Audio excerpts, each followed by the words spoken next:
আমার যেন হুটহাট কি হয়ে যায় মাঝে মাঝে বিয়েবাড়ির খাবার খেতে ইচ্ছে করে।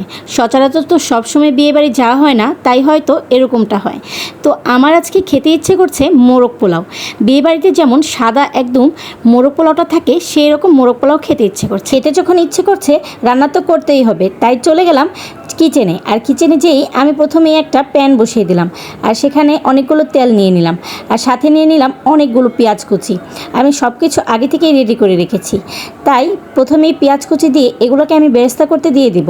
আর আস্তে আস্তে আমি সবগুলোকে একদম হালকা ধিমি আঁচে যেভাবে আমরা বেরেস্তা করি ওভাবেই আমি বেরেস্তা করে নেব সবগুলো পেঁয়াজ। আর এখান থেকে অর্ধেকটা আমি উঠিয়ে রাখবো, আমার বেরেস্তা এটা পরে লাগবে তাই। আর অর্ধেকটায় আমি হালকা পানি দিয়ে এটাকে আমি রান্নার জন্য উপযোগী করে তুলব। পানি দিয়ে এটাকে আমি ভালো করে একটু নাড়াচাড়া করে এখানে আমি অ্যাড করব সব মশলা। প্রথমেই দিয়ে দেবো 4-5টার মতো এলাচ, আরও দিয়ে দিব 3 টুকরোর মতো দারুচিনি। আর তারপরে আমি এখানে ব্যবহার করছি হচ্ছে আদা রসুন পেস্ট দেওয়ার পরে আমি এটাকে একটু হালকা কষিয়ে নিয়ে এখানে আমি আরও দিয়ে দিব হচ্ছে বাদাম বাটা। আমি বাদাম বাটাটা ডিপিং করে রেখেছিলাম, সেটা এখানে দিয়ে দিলাম। তারপর এটাকে আমি সুন্দর করে নাড়াচাড়া করে আবার এখানে দিয়ে দিব হচ্ছে, তারপর এখানে দিয়ে দিচ্ছি হচ্ছে জায়ফল এবং জত্রির গুঁড়া। তারপর এখানে দিয়ে দিচ্ছি স্পেশাল একটা মশলা, এটা হচ্ছে সব রকম মশলা একসাথে মেশানো থাকে, এটা দিয়ে দিচ্ছি। তারপর আমি এখানে একটু টমেটো সস দিয়ে দিচ্ছি। আমার এটা অল্প টমেটো সস ছিল ঘরে, তাই অল্প টমেটো সসটাই আমি ব্যবহার করেছি, আপনারা একটু বেশি দিয়ে দিবেন। তারপর এখানে আমি লবণ দিয়ে দিলাম।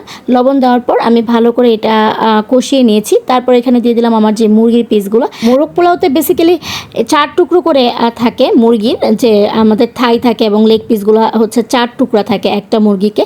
আমি এখানে হচ্ছে 8 টুকরা করেছি, কারণ হচ্ছে আমরা যেহেতু বাসায় খাবো একটু মশলা যাবে এবং আমরা একটু এভাবেই কেটেছি। আপনারা চাইলে 4 টুকরাও করে নিতে পারেন।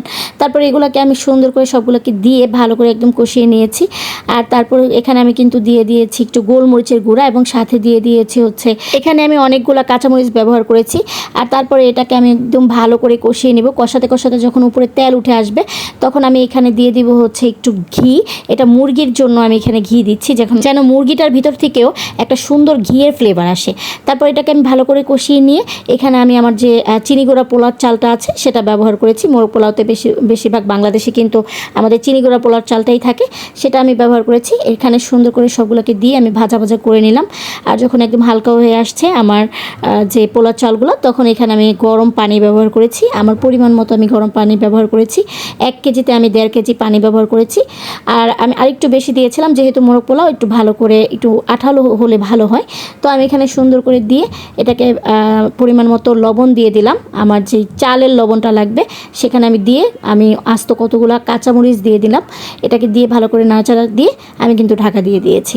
আর তারপর এখানে একটা জিনিস করতে হবে, এটাই কিন্তু মেন আমার মোরগ পোলাওয়ে। আমি কিন্তু এই রেসিপিটা নিয়েছিলাম হচ্ছে একটা বাবুর্চি থেকে, পুরান ঢাকার। আমি যে সাইড করে প্রথমে বেরেস্তাগুলো রেখেছিলাম সেখান থেকে অল্প বেরেস্তা আমি নিয়ে নিলাম।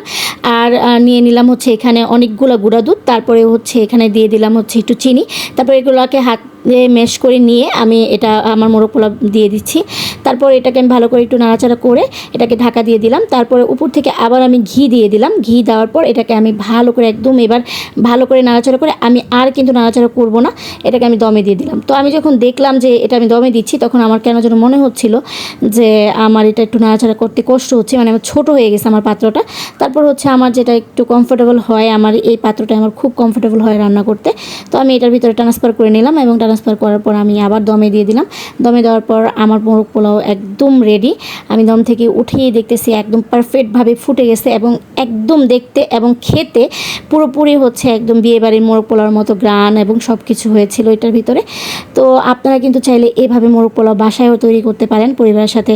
বিয়েবাড়ির স্বাদের একদম এভাবে মোরগ পোলাও তৈরি করে পরিবারের সাথে শেয়ার করতে পারেন। তো আমি কিন্তু আজকে আমার পরিবারের সাথে যখন এটা শেয়ার করেছি সবাই অনেক প্রশংসা করেছে এবং অনেক মজা হয়েছিল, আমার নিজেরও তৃপ্তি লেগেছে খেয়ে।